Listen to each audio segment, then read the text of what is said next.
love my HBCU. And boy, I love it, love it. I love it, love it. I love my HBCU. And man, I hope my team they won one. I hope my team they won one. Yeah, man. I hope my team they won one. I hope my team they won one. I tune into the HBCU Sports Lab to see if my team won or lost. If they lost, I'm quiet as a mouse. But if they won, keep tab. I'ma do the dab, yeah. Dr. Cavil, he know what he be talking about. Mike and Charles, they know what they be talking about. They compress the analytic data with the hip hop. If you know them like I know them, they gon' tell you if your team, if they won or lost, and who the ball. So listen to Professor, yes sir, and pay attention, cause he gon' teach a lesson.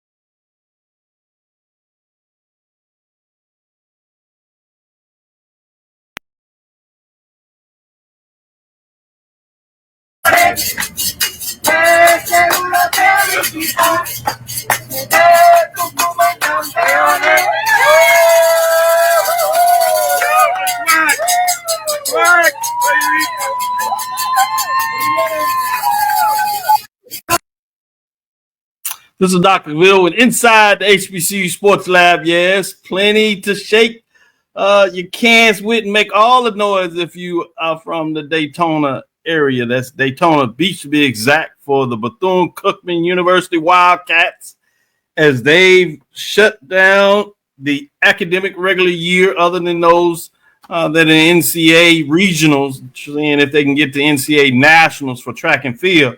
But in terms of the team sports, if you would, it's a wrap in terms of the HBCU season, particularly the SWAC, as the Bethune-Cookman Wildcats, as I said, are crowned the SWAC 2025 baseball tournament champions. They've done it in the regular season, so they get the double dip as they do it in the tournament. And you talking about doing it in fine fashion. A walk-off, 3 RBI, home run to the deepest part of the park, 400-plus feet, to win it in the bottom of the ninth after trailing 9-8. They win it 11-9. And if it wasn't for one of my favorite guys being his team, FAMU, as you see back there, the Rattlers, I would be even more excited. But that's the only thing that gives me pause. But we do have Charles on here who certainly is excited about what's going on, or would love to give some of his framework. So we'll bring him on, Charles, so he can do his fulfillment of O&G strike zone from a Jackson State perspective. Then we have, in good spirits in some manner, I guess I will say, with A.D. Drew, that always finds a way to bring it home to support in the way it is. With that being said, Charles, how are you doing today? I'm doing well, Dr. Cavil. Doing well. Coming off of a tremendous SWAC tournament, SWAC baseball tournament. Was proud to be part of the coverage of the SWAC tournament all throughout the week last week with SWAC Digital, with Santoria Black and Brett Oates. But it was a great time. And I do have to say this, the only pause to that great week last week was finding out about the death of SWAC official Eddie Kelly, the director of football officiating in the SWAC. Really good dude. He will be really, really missed. Yeah, from those in the Houston area and really those across HBCU sports, particularly SWAC country, many of people have come to know him, be friends with him. Some admire him for the work, but those around this area from the high school level, even youth level, whether it's fraternities, whether it's just men of the SWAC, Texas Southern University Lions, they took that really hard. I got a chance to meet him through you, and we had a chance to interview, bring him on and talk about it. And he's educated us, like he's educated many, prepared. There's folks that are working in the NFL because he gave them the opportunity, literally.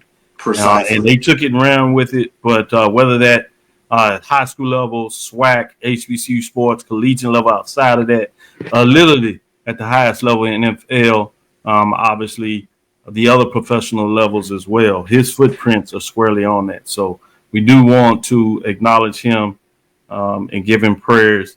We will take a moment of silence, but unfortunately, we have a bit of other sad news to report from HBCU in terms of Stillman College. 2 former Stillman College baseball players and a former Miss Stillman die in Atlanta car crash that's coming out of HBCU. Game day, tragic news. Stillman College and HBCU community is mourning the loss of 3 members of its community following a fatal automobile accident in Atlanta metro area on the evening of May 23rd, 2025. The accident claimed the lives of C.S. Elliott, a current student, and alumni Destiny Gardner and Varick Lawrence. All 3 were beloved members of the Stillman family, known for their vibrant personalities, commitment to service, academic and athletic achievement. Remembering C.S. Elliott, a native of Coppin, Georgia, had recently completed his baseball career at Stillman College, was planning to return for the 2025-26 academic year to finish his degree and serve as a student assistant baseball coach.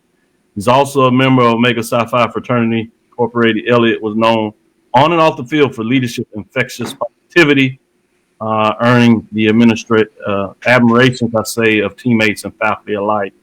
Destiny Gardner, 2022 criminal justice graduate from Montgomery, Alabama, served as the 74th Miss Stillman during the 2021-2022 academic year.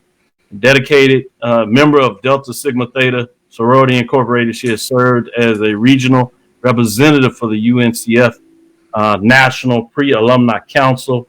At the time of her passing, Gardner worked as a juvenile officer at the DeKalb Regional Youth Detention Center in Georgia. She was deeply engaged in her community and was a passionate advocate for youth. Gardner and Lawrence share a young son together. Celebrating the life of Varick Lawrence.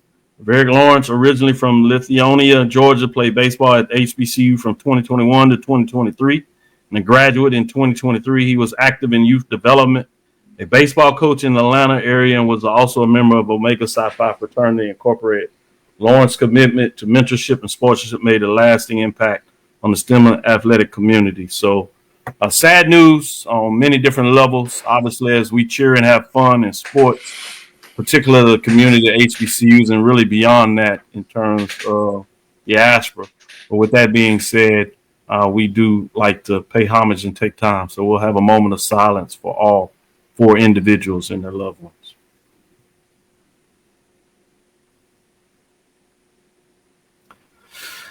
With that being said, we'll get back to what we do best, which is getting ready to do it. Summer school is in session. That is correct. It started today at Texas Southern University after Memorial Day. But guess what? We had to put everything online as we had power shortages. And I found out we're not only campus doing that. So we're going to have to talk to see if some of the people out there are pulling the wrong strings in terms of making this stuff happen. But in all seriousness, we're excited about taking this next chapter as we clump one chapter as we get into the third one to get prepared. As people get a little bit of break, I'm going to send these guys off to make sure that they get some vacation. We'll find to mix it around, still give you some content, but we're going to have some folks that we're going to send off to the summer as Mike has already started his vacation. But when did he get off? you tell me. I'm trying to figure it out. That's why I missed it. But, hey, it is what it is. With that being said, let me get to you all fine gentlemen as we talk about it. This is, let me give a proper introduction as we broke down that news. Welcome to episode 664 of Inside the HBCU Sports Lab. Radio and podcast, the show that's covering the sporting HBCU diaspora, I should say all things HBCU sports for institutions large and small, from the NAIA to the NCAA. We share insights and information on the HBCU sports culture, HBCU athletic aesthetics to facilitate the story of HBCU athletic programs in the business of HBCU sports. Quite simply, we call it the HBCU sports pedagogy. I'm your host, Dr. Kenyatta Cavil, along with my co-host. Today is none other than Charles Bishop and A.D. Drew.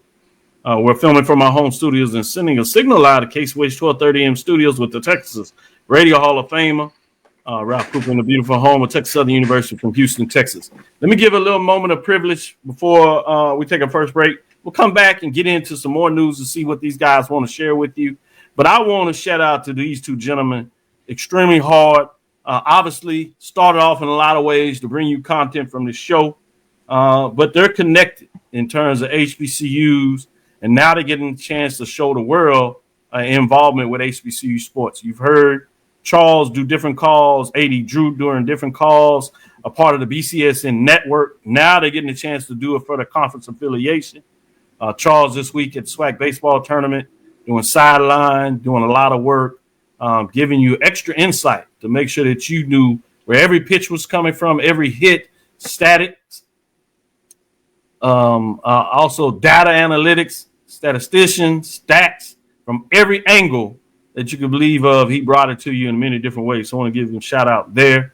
Also, AD Drew. Obviously, we know now what he's doing in Morehouse, but it moves beyond that. He was at the baseball tournament. He came there the first day to give you that interaction, had to leave to take care of some family. We told condolences to him, but it was important for him in terms of the priority. When he got back on Sunday, he went straight back to work. We were able to give you an episode before the game. Charles had to get out there that morning, but he's watching, do his thing. But during the week, he was there giving you that update. And then AD Drew comes back and follows up, getting over 600 pitches. And we'll find a way to give you distribute. We'll do some of them here to give you some highlights, including what will be a lasting memory for the Bethune-Cookman Wildcats in terms of every swing of that lasted back from the front to the very end to the 400 feet. He was there. These are some pictures of showing you some insights in terms of the historic Rickwood Ball Park there. So wanted to make sure we gave some love. So I wanted to point out these gentlemen in terms of what they have done over this week. And I'm so excited to call them friends in terms of what they get done. So just wanted to give a little moment of privilege and share that with you. With that being said, if you allow me, let's take this first break. We'll come back on the other side in terms of giving you some more updates. We'll get a little bit more in the tournament. We'll do that a little later in the show. We'll even get into some business news. But with you said there, we'll do this historic work. Look at those great pictures to give you some extreme history of what's taking place there. With that, again, let's take our first break, come back on the other side, and get into some news that these gentlemen won't share with you on the other side. We'll be right back after this first break. Since 2002, Empowerment Resources, Inc., a nonprofit organization, has empowered more than 1,500 youth and adults in Duval and surrounding counties through its programs Journey into Womanhood, Girls Mentoring, Life Skills for Teens, and Parenting Education Coaching. To get involved with programs, volunteer, or donate, visit www.empowermentresourcesinc.org. Follow us on social media, facebook.com/empowerment.resources and instagram.com/empowermentJAX.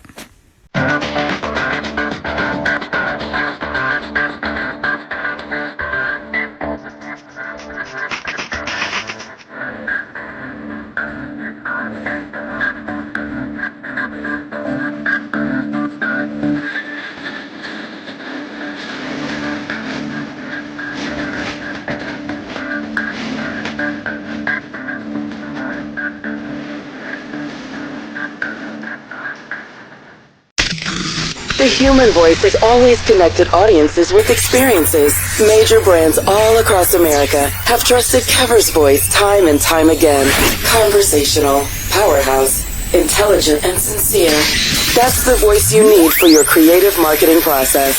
KeaversVoice.com. Kever's Voice, Kever's Voice, KeversVoice.com. Always on, all the time. It's never too early to plant the seed, to share the tradition, and instill a sense of pride in your HBCU with your little ones.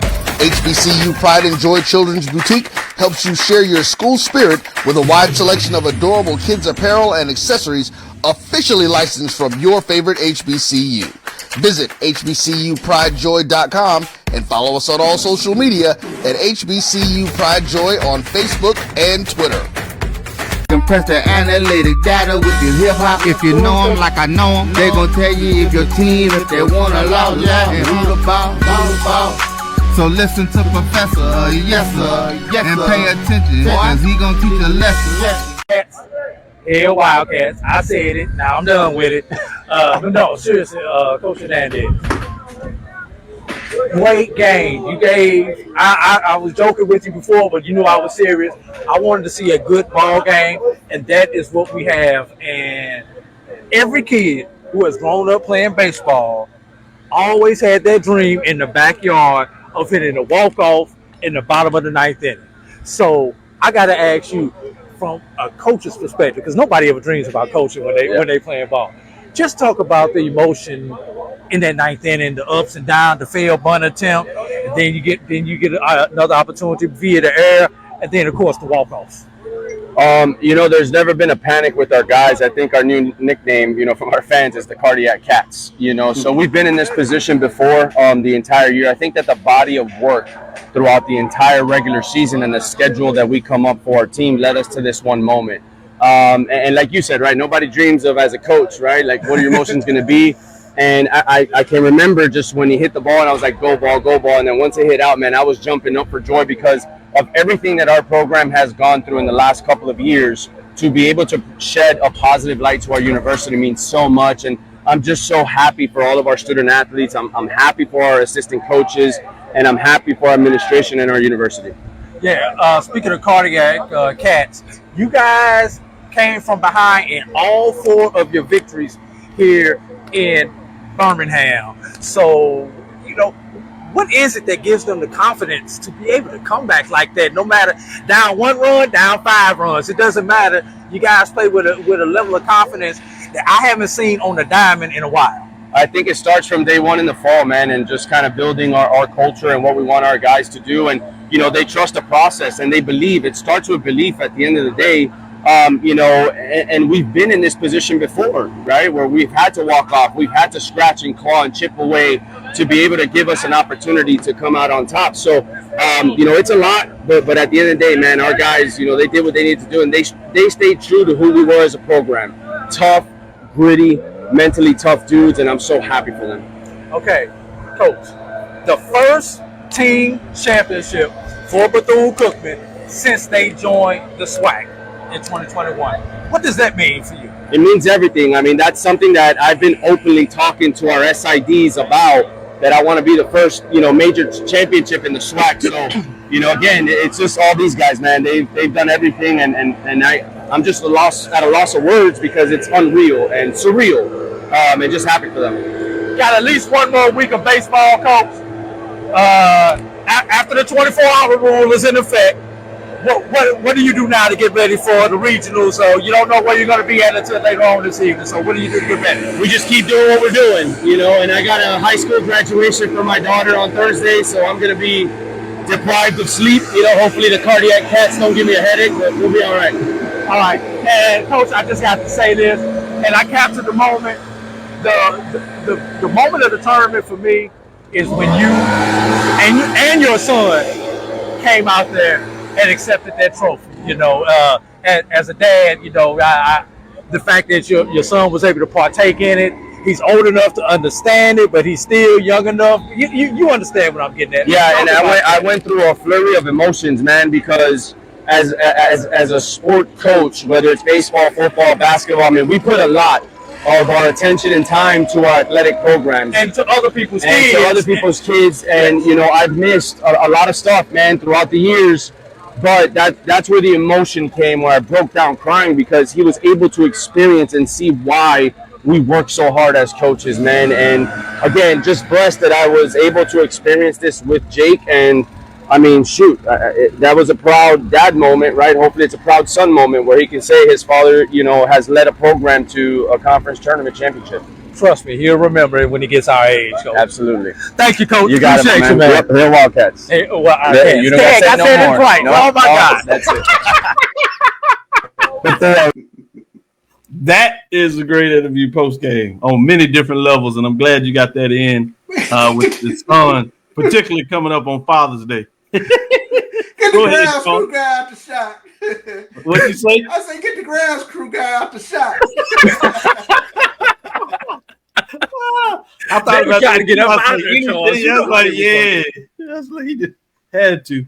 He thought he was doing something by turning the motor down low. Yeah, band talk. I said it twice. Oh, that was a good one. That's a good one. We'll have a little more interviews throughout the show to give you that. Also want to give you heads up on our Wednesday edition. I will join. It looks like Charles will be able to join, but we will have Coach Hernandez tomorrow to give us a little more update on his thoughts. So we'll get the Indy crew to join us to help us do that interview. And so wanted to give that. With that being said, let me go back to you, Charles, on some news in our Wildcats, man, talk. Hell, Wildcats. I said it. I'm done with it now. I'm sorry. We're gonna make sure you get that out there. That's fine. Go ahead, Charles. I was trying to save you. Yeah, let's take a look at it. Lincoln University, Missouri, they claimed gold on the final day of the NCAA Division II Outdoor Track and Field Championship. The NCAA Division II Outdoor Track and Field Championship has included and one HBCU squad took first place. Lincoln, Missouri was the day's biggest winner, closing out the day with a pair of top finishes in their respective 4x400 relays. After posting the fastest time in the preliminary round, Lincoln's women 4x400 relay team took home the gold in the finals after posting a personal best, Dr. Cavil, time of 3:32:62, handing off the baton to the third leg with the team in fourth place.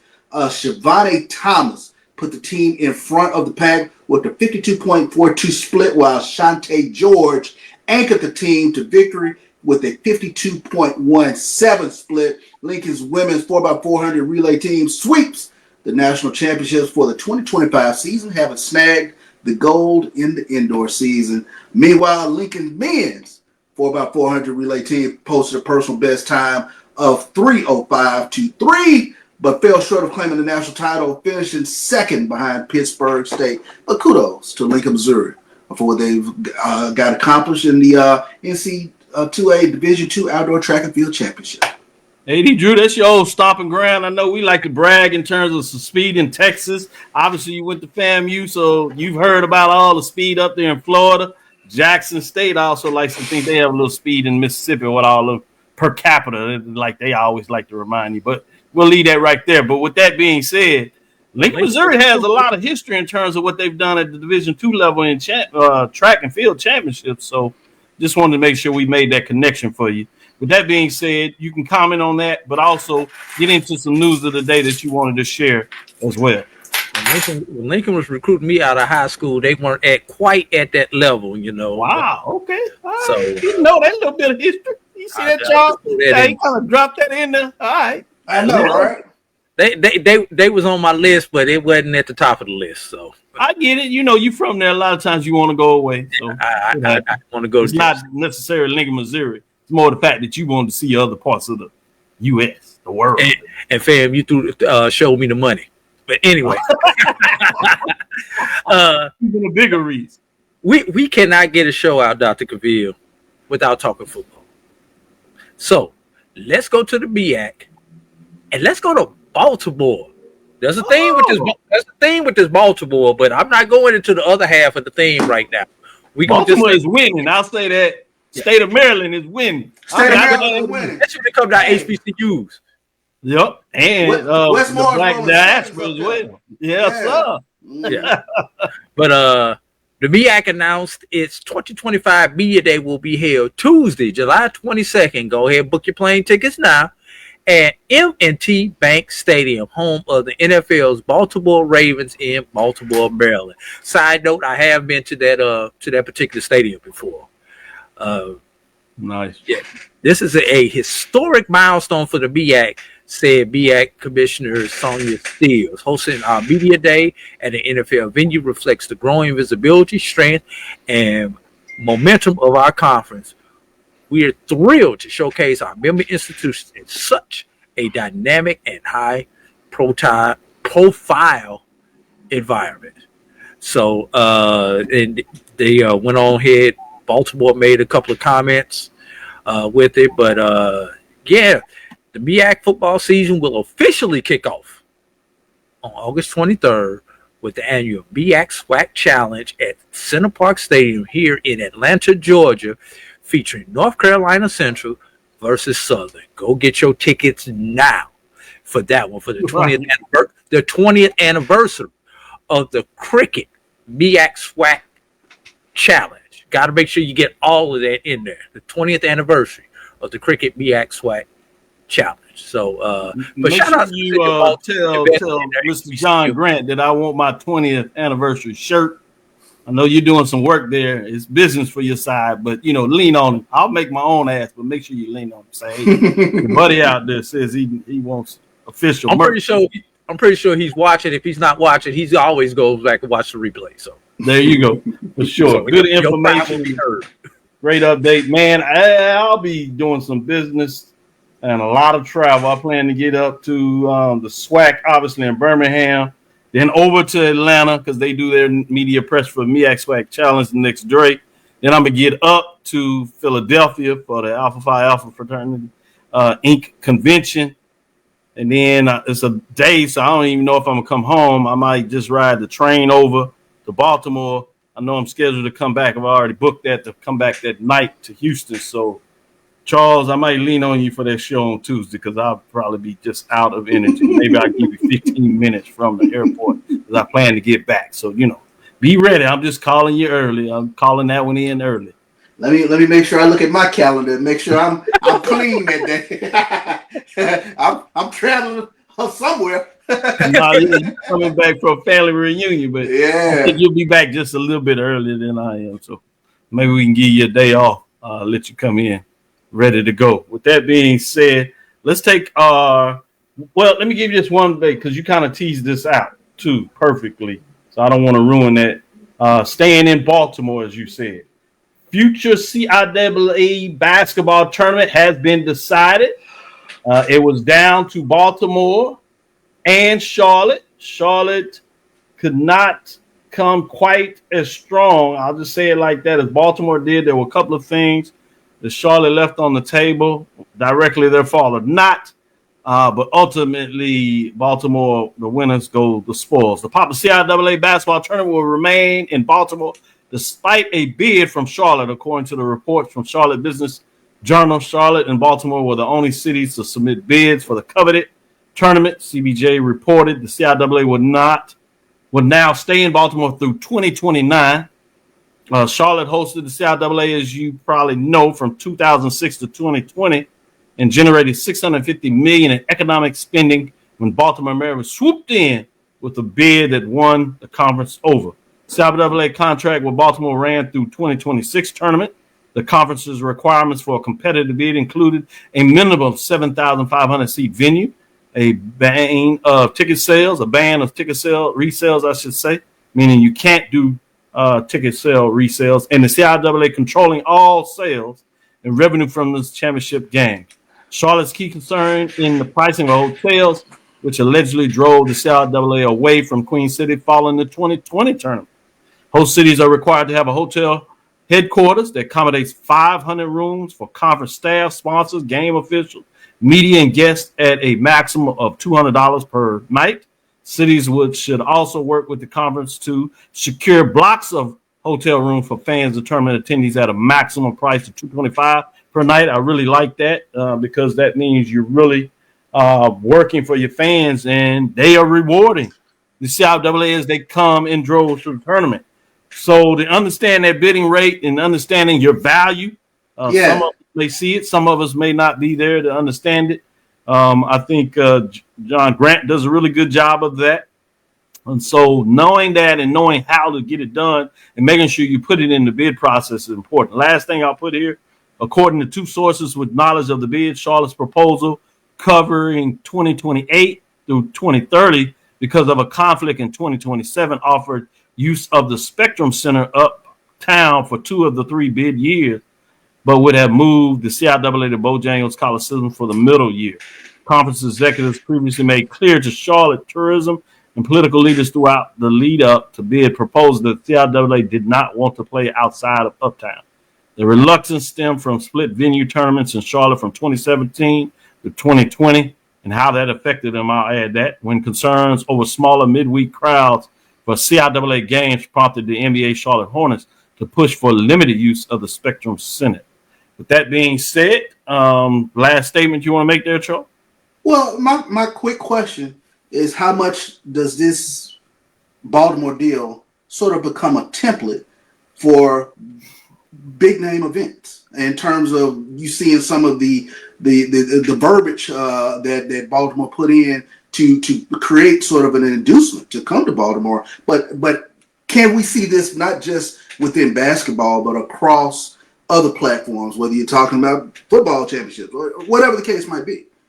Oh, I certainly think it's a platform, but I don't want us to get lost in terms of what CIAA did. I think the one thing that we must understand that CIAA is unique with its basketball tournament. Obviously, some of the football games in the SWAC, even the MEAC and classics per se may have that, but the historic they have on it.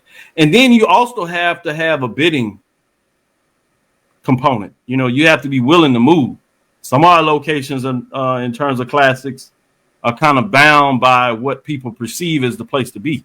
So it makes it harder to put that out there when you don't have the bidding war or the threat of maybe going somewhere else, i.e. New Orleans, Birmingham, right?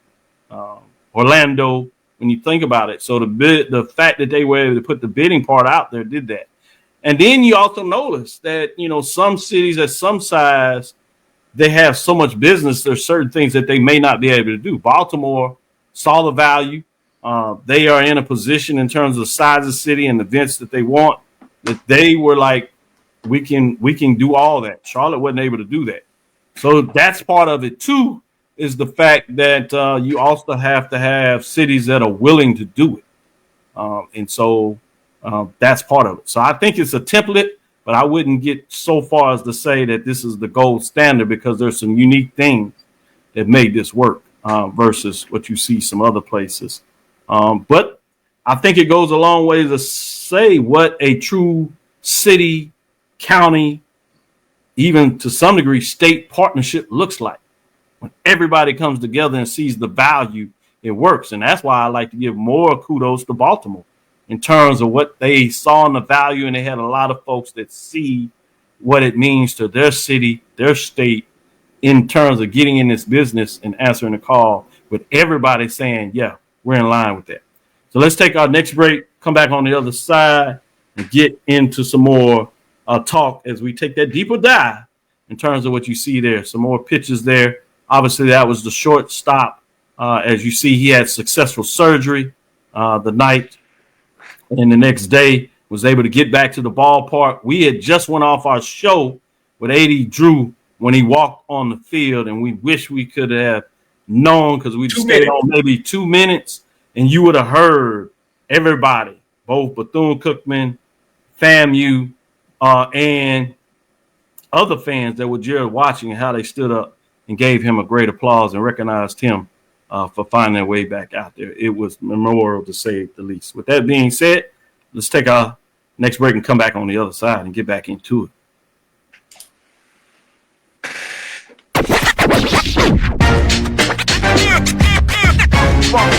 It's like a loop machine.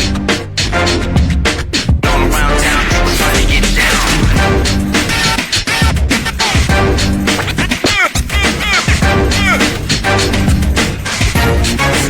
It's like a loop machine.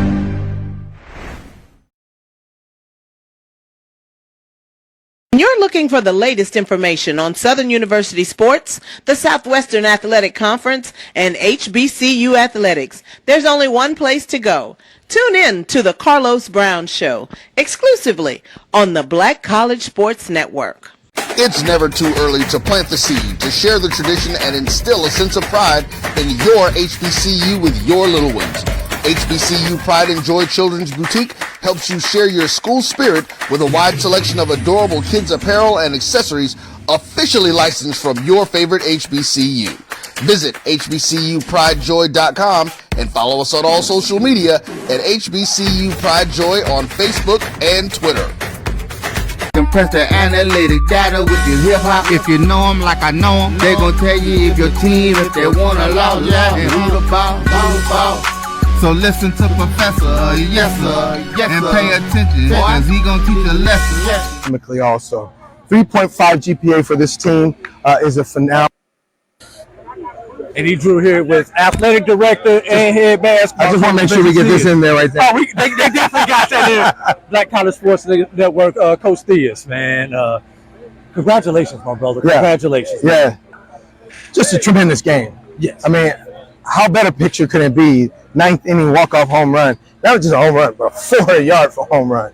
It's a tremendous. And this team has been down the whole tournament in parts of the game, and they've always come back. So it was not shocking when they made their run. I was talking to one of my colleagues, and I was like, Bethune-Cookman has come from behind in every game in this tournament and won it, and you did it again. And I don't know if you was a baseball player because you were so tall. No, I pitched and played third base. Okay. Way before I picked up a basketball. I got you. Baseball was my first love, too. Okay. And every kid dreamed about hitting that walk-off home run in the bottom of the 9th inning, and you guys did it today. When you think about this team, Coach Hernandez's team exemplifies what we teach and what we're trying to always do at Bethune-Cookman. That is build a championship culture. Not only are they great on the field, but they are great academically also. 3.5 GPA for this team is a phenomenal academic report. And the way they've done things, and this is a player-driven team. Not a coach-driven. Coach does his job, but when you watch these guys and you're around them, you see the players are the ones that pull each other together. They're the ones that hold each other accountable, and that's how you win championships. Speaking of championships, correct me if I'm wrong. This is the first championship for Bethune-Cookman since coming over to the Southwestern Athletic Conference. That is fact. Well, we won an event in track, so that is the first one we won in the SWAC. But in terms of getting a chance to go to the big dance, go to the playoffs of the NCAAs, this is a big win for us in one of our major sports. Yeah. So what does this mean? What's the next step forward for Bethune-Cookman athletics with something like this on the resume now? We're just showing people that, when I first got to Bethune-Cookman, our athletics was sort of downhill. Bethune-Cookman has won before. Back in the MEAC days, they've been champions before. It's been a long time since we've got that back together. Now we've building this thing the right way. We've got the right coaches. We've got the right academic staffs. And this is where we're headed right now, is just more of the same. And that is building that championship culture. And you got at least one more week to play baseball, Coach. We got one more week, but you'll never know what happens. At least one. I said at least one more week. You never know what happens. All right. My Congratulations. pleasure. Thank you. Good stuff. Well, a lot of good excitement over there at Daytona Beach. They were taking some punches early, a lot of ways, so it's good to see that they are able to have some fun. They deserve it, like we all like to have some championships. With that being said, let me go to you, Charles. What are some of your memories of the tournament? I think we said it during the course of the broadcast. No lead was safe, and it played itself out, in the championship game. I marveled at the fact that teams could be up 7-1, and we all said, it's not over. Especially 14-7. Yeah, especially when you're in the early third of the ball game, and there's still ball game to be played. We just kind of laugh this thing is still in the balance, if you will. And most times, you take a look at a 7-1 lead, 14-7, whatever the case might be, and a team still had an opportunity. But it's something that we've talked about all year, Dr. Cavil, in regards to, the hitting prowess in the conference and kind of the lack of pitching. If you can get to a team's bullpen, you had an opportunity to make some things happen, and we've seen it play out all through the course of the season. Good stuff. Let me go to you, AD Drew. What were your memories of this tournament? The decisions that coaches had to make, the chess matches as the coaches were going against each other, playing in that legendary venue. We mentioned it on our pregame show, Dr. Cavil, the difference in the atmosphere from Atlanta to Birmingham. Started Atlanta was a corporate atmosphere. Birmingham was more of a blue collar atmosphere. All the big wigs couldn't go hide up in the suites in Birmingham because there were no. So everybody had to mingle with each other, you know, and Right.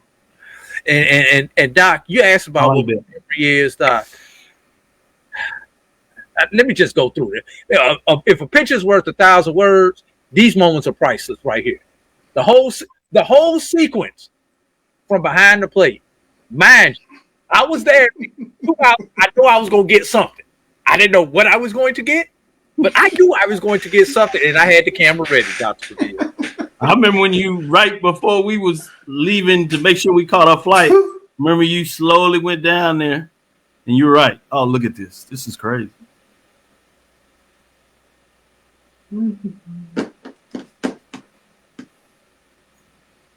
Is it going? Now, these next couple ones, just look at the emotion and the contrast in the emotion. Up against the wall, like, I don't believe this.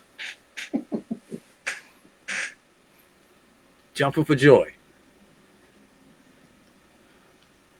Look at the FAMU catcher. Look at the catcher. As I say, you have to look at the difference of the emotions. Yeah, you caught it all, too. Beautifully done.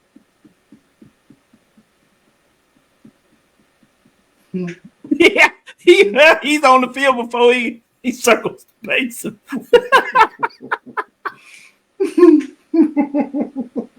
Oh, wow. Yeah, well done. Great job capturing that. I'm glad we had a chance to. Brian, I'm a journalist. Brian said, "Turn in your rally card, Drew." Hey, man, I paid him for this, man. He's getting paid for this stuff. He's a true professional. We'll have him on the ONGs, and he can go through his other emotions then. It's different. It's a different show. Let us have our show, Brian. With that being said, I'm going to stick with you. Adrian, I want to ask you this, and I'm going to follow up with Charles and get your perspective. Cardell Thibodeau, in terms of player of the year, what he led the conference in terms of batting average.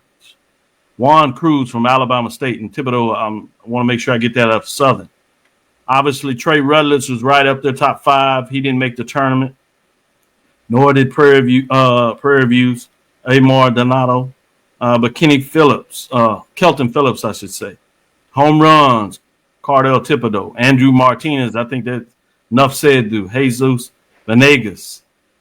Just want to know with some of these guys, Jordan McClatty, stolen bases, Bryce Hughes, Nick Luckett in terms of wins, Garrett Workman, Edwin Sanchez in terms of wins, ERA, Eric Elliott, Pine Bluffs, Kenny Babion, Edwin Sanchez again in terms of ERA, in terms of the talent that was out there, strikeouts, Edric Gonzalez, Eric Elliott. Which are some of the players? I know we have the list in terms of all players, and we'll get that out there as well. But, Drew, which of the players came in with the names that we said to look out for? The Charles kind of led us off on the last show. You talked about it on the show that you guessed with. Who lived up to it in your mind?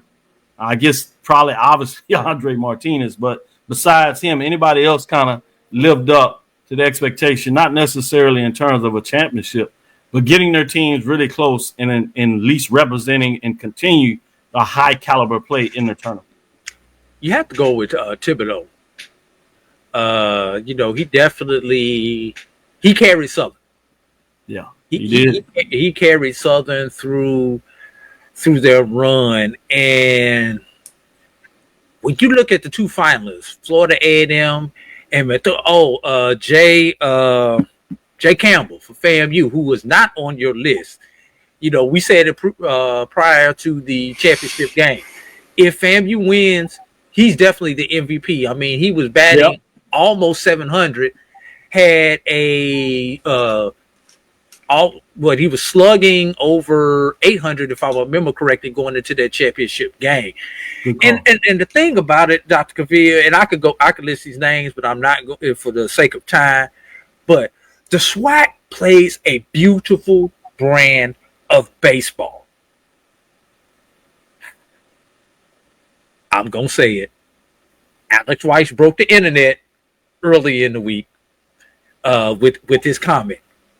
And it has some truth to it. I don't 100% agree with his comment, but it has some truth to it. And 10 miles away at the Hoover Met, same size stadium, packed.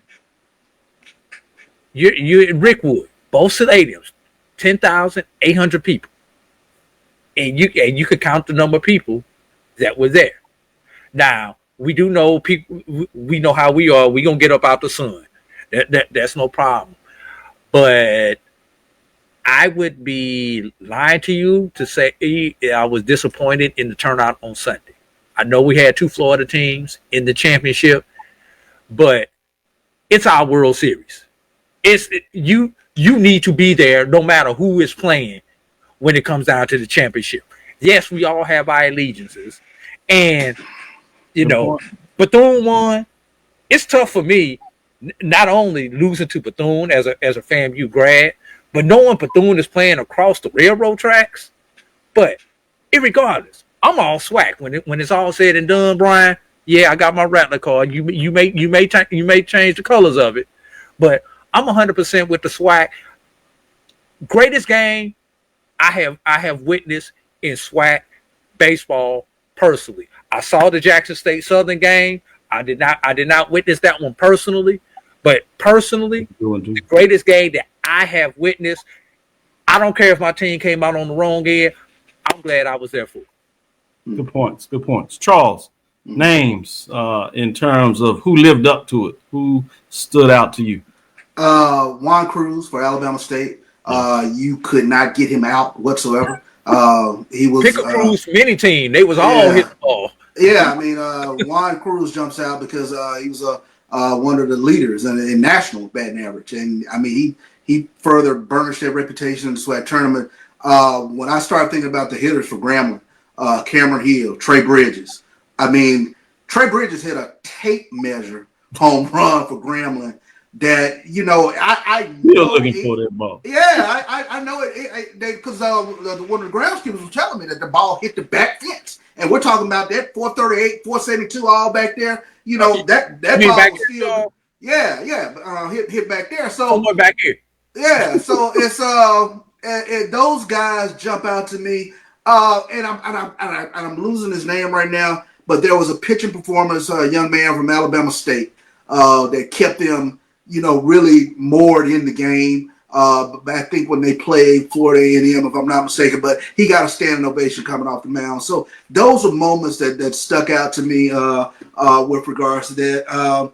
Obviously, I watched Niles over the past 2 years, and we just talked about his shortstop play for Florida A&M, and to see him go down injured and to come back.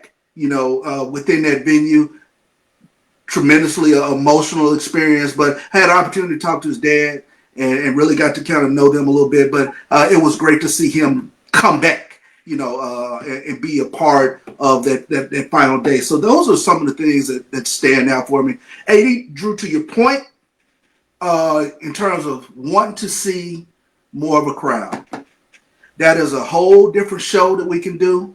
Because I have my own theories about that, but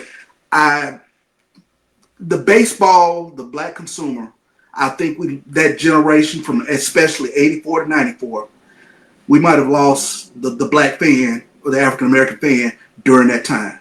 And when you think about it, you think about the growth of the NBA, you think about how huge March Madness became, especially during that time. You talk about hip-hop marrying basketball, football. Baseball was behind the times during that time, and from the African-American consumer, they never caught up. Yeah, to your point, and you point that out. You in a historic ballpark that included Negro League games with the Birmingham Black Barons. Obviously, I know the Birmingham Barons played there as well. But talk about that, which is uniqueness that we see with the SWAC baseball now. It's extremely diverse in terms of what it looks like. And to your point, one of the things you see that when you look at the All-Star game, we'll name a lot of those players, but 3 of them were African-American. And so that is a magic moment as well to see that their kids still playing the game at the Division I level that have decided to play in the SWAC. So that's a big thing. But shout out to all the players that made it to mention in terms of the status of all SWAC in terms of the tournament. We talked about last week as it was announced during the show, and we were able to release it about halfway through the show last Tuesday. But all tournament, and these are some of the names that you talked about: Juan Cruz, Alabama State; Cameron Douglas, Alabama State; Cameron Hill, Grambling State; Trey Bridges, Grambling State; William Brown, Florida A&M; Colton Riles, Florida A&M; Cody Williams, Florida A&M; Justice Cruz, Florida A&M; Jeter Padilla, I always pronounce it wrong. Polito.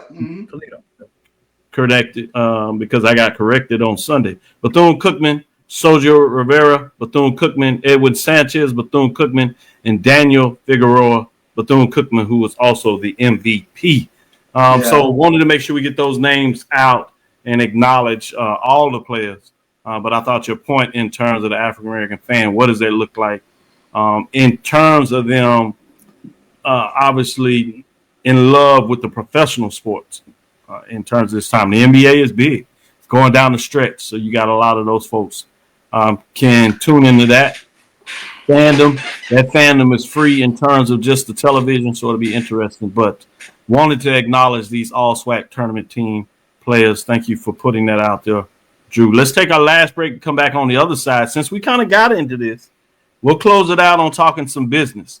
We adhered to this last week when we pointed out the Power Conference working on a contract to bind schools to new enforcement rules with strict punishments. We'll touch on that just a little bit, but there's some other ones that have come out since then that I'm sure that you want to keep your eyes on.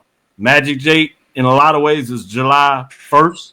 That's when the NCAA has the different rules. They're going to vote pretty soon. Obviously, we're waiting on the NCAA House settlement, which we assume is going to come, because if it does come, that July 1st is the date. Conference churning. If there are any teams that are going to switch conferences, which may include HBCUs, whether it's Division II, Division I. A lot of talk earlier that's died down, but July 1st is that key date. It's going to happen in terms of the next iteration, whether the following year or will it be further down the line. So we'll share a little bit of updates on the news side of that, get these gentlemen thoughts, but we'll be right back after this last break. Let's face it, shopping for insurance can be time-consuming. That's why when it comes to your auto, home, and life insurance needs, make things simple and trust the experts at Allstate. They will help you get the coverage that fits your needs while helping you bundle your life, home, and auto policies. Bundling saves you money, sure, but it also saves you time, so you can enjoy the things that matter most even more. Contact me, Tammy Haynes, your local agent, for a free personalized insurance quote. Allstate, are you in good hands? There's a shot to right. It could be. Right field, grand slam. What a shot. That's how you get hot, young fella. Thank you guys for what you do for HBCU athletics. This is a fantastic avenue for all of us. This is our ESPN, so we love what you guys do, and all you guys at BCSN. We really appreciate what it is that you guys do for us. Are you hungry for authentic Caribbean food? Like jerk chicken, oxtail, red snapper, shrimp, tofu, and rasta pasta? Well, find your way over to Mango's Caribbean Restaurant, 180 Auburn Avenue, right next to Royal Peacock in downtown Atlanta. Them belly full, but we hungry. Mango's Caribbean Restaurant, open daily from 11 a.m. to 10 p.m. And on Friday and Saturday, we're open till 4 a.m. Come to Mango's and put some spice in your life. Oh, we've got a good thing going. Mango's Caribbean Restaurant, 180 Auburn Avenue, right next to Royal Peacock in downtown Atlanta. For more info or directions, call 404-698-3992 or log on to mangoscaribbeanrestaurant.com. For instant coupons, text MANGOS to 313131. Tell your mama hungry, papa hungry, brother hungry. Mango's Caribbean Restaurant, authentic Caribbean cuisines. Open up the door. Tell them I'm hungry. Compress the analytic data with your hip-hop. If you know them like I know them, they gon' tell you if your team, if they wanna loud, and who the ball. So listen to Professor, yes sir, and pay attention, cause he gonna teach a lesson. This is Dr. Cavil inside the HBCU Sports Lab. As I went off, I told you and remind you of the article that we gave you some discussion on last week by Ross Dillinger with Yahoo Sports that is putting a lot of information out. He's been kind of the go-to guy that has been able to get the stories told, at least from the perspective of those that want to tell it to him, getting their information out. And last week was Power Conference working on a contract to bind schools to new enforcement rules with strict punishments. Before that, we talked about the dialogue in regards to maybe the president getting involved. Well, that's quiet down, where it looks like they've told him to go away. We got this. Let us handle it before you get involved, including Alabama's former football coach telling him to sit down and settle down a little bit too. You had your reign. We're moving on. We appreciate you. Just another one by Ross Dillinger. With college sports in limbo, a key issue coming to a head is the spotlight is on the SEC. Quote, it's going to get heated. They are pushing a lot of angles, and they have a lot of money on the table. They want to see the automatic bids. Big Ten is quietly. I think they're aligned with them, but they're already playing 9 games. They say the question for a lot of people getting out there for the SEC is they want to see the automatic bids to the playoffs, among some other things. Particularly, they want 4. And so there's a model that is surfaced out there, 4, which is 4 for the SEC, 4 for the Big Ten. In terms of CFP, I'm referring to 2 for the Big 12, 2 for the ACC. And then you have the rest, 1-1, if you would, in regards to at-large independent bids that you can get. I think there's one that's for the G5, and then it opens up. So you have that on the table. But one of the reasons they said they want 4, as you notice, is that they want to remake what they do with championship game because they believe there's some more dollars out there. They want to look at a model that would have additional games beside their championship, maybe that same day, maybe the day before, where they have, a model that sees 3 versus 6 or 4 versus 5. And you had a championship game. Whoever wins those other 2 would get one of those automatic bids. The 2 teams in the championship would get the automatic bid, and then they would figure out from that would be essentially their 4 slots. They believe they can get some more money with that. There's also put it out there that if they can get this, they'll go to 9 games, which means they'll be able to play an automatic game, if you would, or a lot of them against Big Ten teams that they can match up and they can go to the networks and get a pot of more money.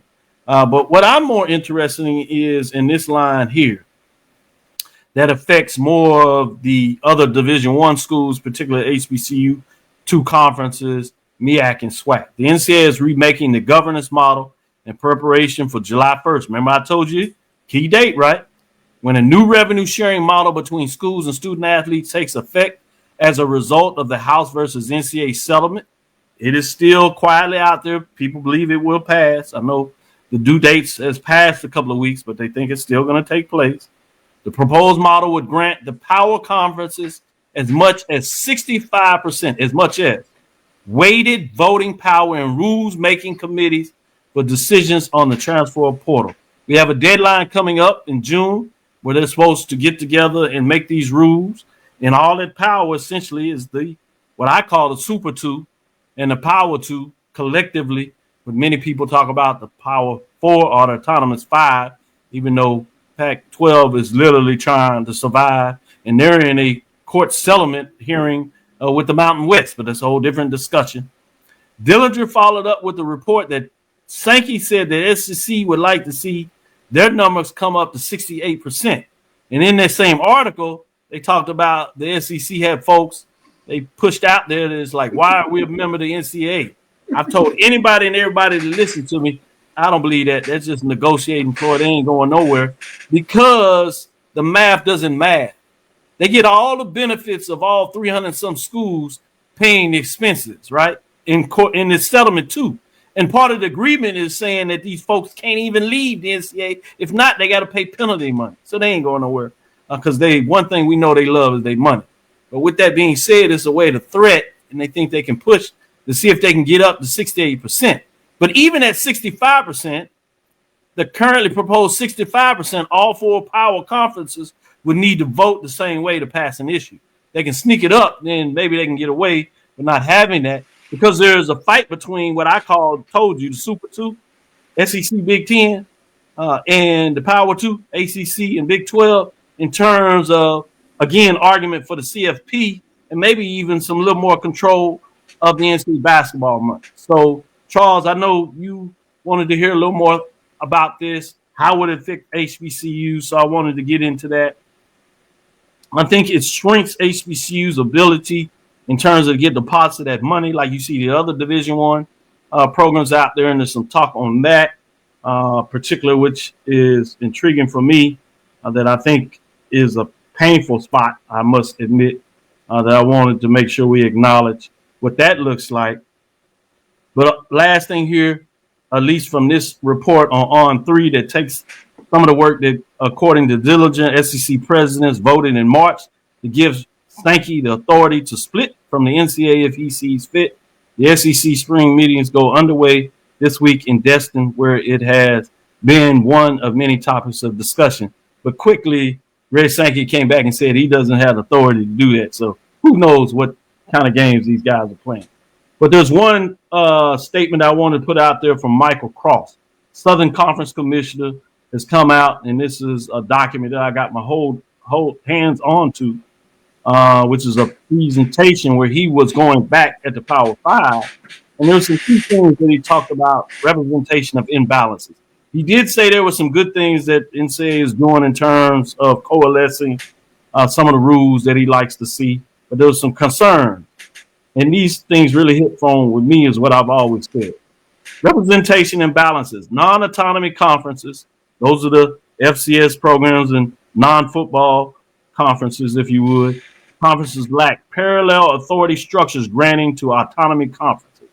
6 non-autonomous FBS conferences receive legacy status that overrepresents their voices relative to the CCA 22 conferences in autonomy 4 dominated conferences. Student athlete voices is limited primarily to revenue sports and no independent directors on the board in terms of what that looks like. Another thing he talked about in this separate document was the legal vulnerabilities. Maintaining division-wide eligibility standards and financial aid regulation exposes the NCAA to continued antitrust challenges. A lot of folks are always pointing the finger at the NCAA, but the NCAA is not the problem. It's the presidents and the chancellors of these Super 2, mainly, to some degree, the Autonomous 5 or the Power 4, as it used to be called, presidents and chancellors. Stop looking at the NCAA. Stop looking at the ADs. They have limited power at best. They just highly paid folks that manage stuff. They do come across with some good ideas here and there. And we always overlook the real bullies on the block. He continues to say the rules have proven costly to defend and should be delegated to conference or institutions to avoid ongoing litigation risks. The current structure appears to socialize legal costs, meaning, as I said, everybody wants to share the cost, but all members while concentrating decision-making authority on the Power 2. So again, how does it affect HBCUs? You can even see less ability to negotiate with power in terms of what it looks like. The good news, for some degree, is fans, at least in football, to some degree basketball, are concentrated. And so they do have a nice fandom that helps them market to corporate sponsors. But that's where we are there. Charles, I'll let you jump in, see if you have any thoughts or if you have further questions that you want to ask. I know there's a lot done. Yeah, so it's a lot to class. I said y'all want to be the doctoral program. I got to put y'all there. This is what we do in our classes for those folks at the master's level or at the doctoral level for the concentration in sports leadership. Out of curiosity, would it be advantageous if there was a private equity firm that would look at purchasing HBCU sports, HBCU athletics? I think that's where college athletics is quickly moving to, especially as you called it, the Autonomous 2. They assert their authority even more. But do you think that if we could move into a situation to where it would be advantageous for some private equity firm to look at purchasing, a piece of HBCU athletics? I think you always got to look at it. I think Big 12 commissioner is pushing really hard for that.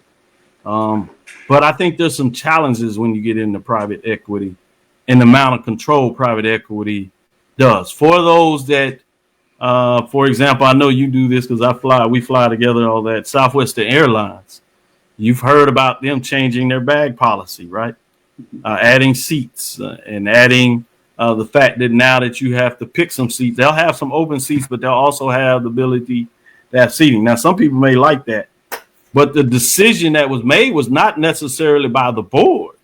It was made by a private equity that invested in Southwest to give them more cash to do some other things that they wanted to do. And it shows you an example just how much power private equity has once they get involved. So, yes, it gives you an influx of cash. So you better know what you're going to do with it.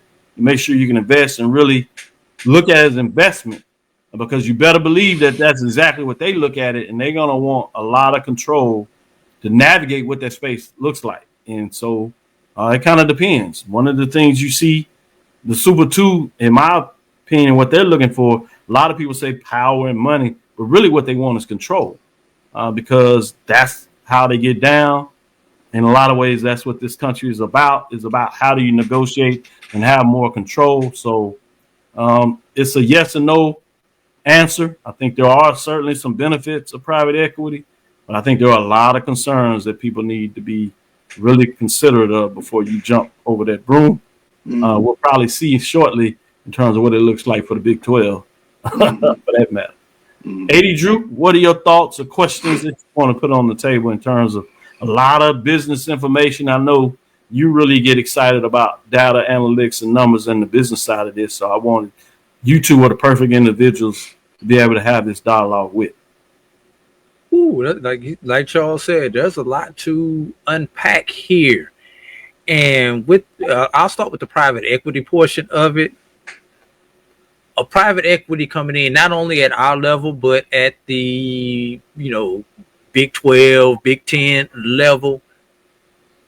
What does that do? We private equity is going to be looking at two things: football and basketball. So what does that do for the other 12, 14, 16, 20 sports on these campuses? Good question. Do you separate those out to the private equity firm?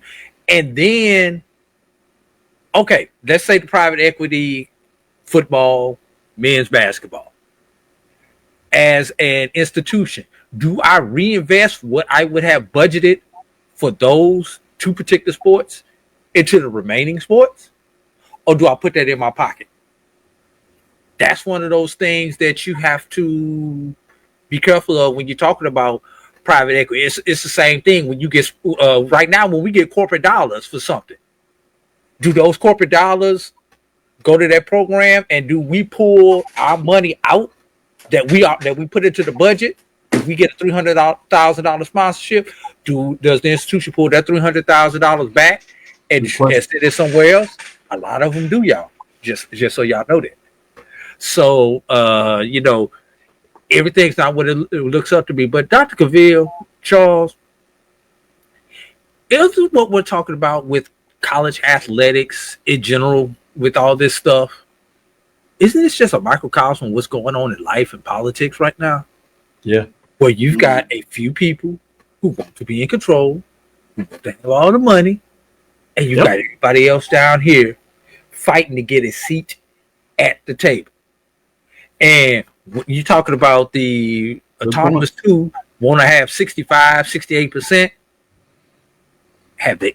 And there's a reason why. Look at the math, y'all. There are more schools outside the autonomous two than inside the autonomous two. That's why they're fighting for that control and trying to get that voting power. So it's almost like, do you go with the Senate model where every state has 2 votes? Or do you go with the House of Representatives model where it's about volume? California, we know they win it. You guys down in Texas, you guys control the election. Florida controls the election. Which model do you go with? That the same fight that our founding fathers were having when they drafted the Constitution, they're going to be having in Indianapolis or wherever these meetings are this month, figuring out how to divvy up these votes. Great comparison when you look at it like that, and great points. So we'll keep you on top of this as the news breaks, articles come out. We'll continue to give you that information. We'll obviously look at it from an HBCU lens, but we'll take it from an overall lens as well. But remember, I should say, tomorrow, before the ONG strike zone, as I'm sure they'll take a deep dive on Florida A&M sports tomorrow. They'll talk a little bit about baseball, but I'm sure they'll have other stuff there too. Hopefully we can make sure AD Drew gets his card back. We'll be fighting for you, Drew. We'll do what we need to do. We feel like Brian is, a little disingenuous. We're going to say that he's following the model, it seems, at times of the Supreme Court, which is just a little off. We got to get him back on course, leaning too much to the right, left. We need to get him center or something. With that being said, thank you, Drew. Thank you, Charles. I also want to talk about the fact that before that, 6 o'clock, we have the Indy report with Dave and his group. We'll be on at the show at 6 o'clock, top of the hour, but 6:15 we'll bring in Coach Hernandez. The champ is here, as they will say, the SWAC regular season and tournament champion for the Southwestern Athletic Conference, better known as the SWAC. I also want to give AD Drew another shout out, as well as Charles, as they went down the rabbit hole. I told you last week that this regular season champion is the first time we knew since the expansion of the Big Ten in '98. Dug a little deeper than that. The SWAC has had divisions going back to the 40s with the original 5 and 6. When you talk about Bishop, Prairie View, Texas College, that was a North and South division with 4 teams in a division. So the last time we could find out, we're still digging a little deeper. The last time we could figure out was 76 season when Southern did the double-double, winning the regular season with all teams in one conference format, and then in the tournament. A couple of years before that, Jackson State in 73 did the double-double. That was before Kadar, but Brady was there at Jackson State, legendary coach. When we talk about Hall of Famers, they were both there in the Southwestern Athletic Tournament, so shout out to them. Got a chance to talk to both legendary coaches. Continue to thank them for coming out, celebrating baseball for all the work they did. But Jackson State did it in 1973 when they did the double-double, winning the regular season and then the tournament, as you had a slew of the East-West division at that time, which is Southern and Jackson State dominated. Had a little bit of ground, and it wasn't until finally Texas Southern broke down the door when you started seeing a lot of teams coming out of there, including Prairie View, Alcorn getting in the mix, Alabama State in terms of finding out how to get it done with those legendary programs. Just wanted to kind of shout out a little bit of history as we close the window. With that being said, thank you for listening inside the HBCU Sports Lab. Edwin says in 76 he was in 4th grade, laugh out loud. Yeah, we're going to give you a little bit. The business side, the historic side, current side, that's what we do here when you have some gentlemen like Charles, AD Drew, Brian, Mike, Roy in the background as he continues to push the buttons and produce and makes this possible for us on the Black College Sport Network. Shout out to Morel, a couple of other ones, Mo, in terms of those gentlemen. Got an update, obviously, today. You'll see Wilton Jackson II. He's been taking a lot of work. He'll be back in the fold. Brandon, as he represents Tennessee State and does some work with the Independents as well. Just want to give those gentlemen a shout out as they put in a lot of labor of love to make sure you get your HBCU sports from a different perspective, as we like to talk about the culture, obviously the business, as well as the historic side. Go ahead, AD Drew. Quickly, want to remind everybody this weekend, Minority Prospects, HBCU All-Star game, the softball game will be Friday, and the baseball game will be Saturday evening. I believe those will be right here on the Black College Sports Network. Nice. But if not on the Black College Sports Network, they will be on MPTV on YouTube. MPTV. Minority Prospects. Yeah, I believe both those games are scheduled to first pitch at 7:30 Eastern on Friday and Saturday night. Join yours truly on play-by-play for both of those events there from Kannapolis, North Carolina, 7:30 Eastern time. Good stuff. I remember when I was here in Houston, great attendance, a lot of entertainment getting involved with that. Want to say thank you for listening inside the HBCU Sports Lab. Make sure you share our podcast with your friends and colleagues. I am Dr. Kenyatta, Cavil, the Dean of HBCU Sports, come from inside the lab in the College of HBCU Sports with Mike Watson and Charles Bishop. Tomorrow, bright and early, you'll find out who wins the All Sports Award. I've got my glimpse on it, but I was asked to keep it quiet in terms of the release, as Andrew has said. So we'll hold that there. But not a lot of surprises. You'll see them teams at the top. So we'll congratulate those teams later in the week.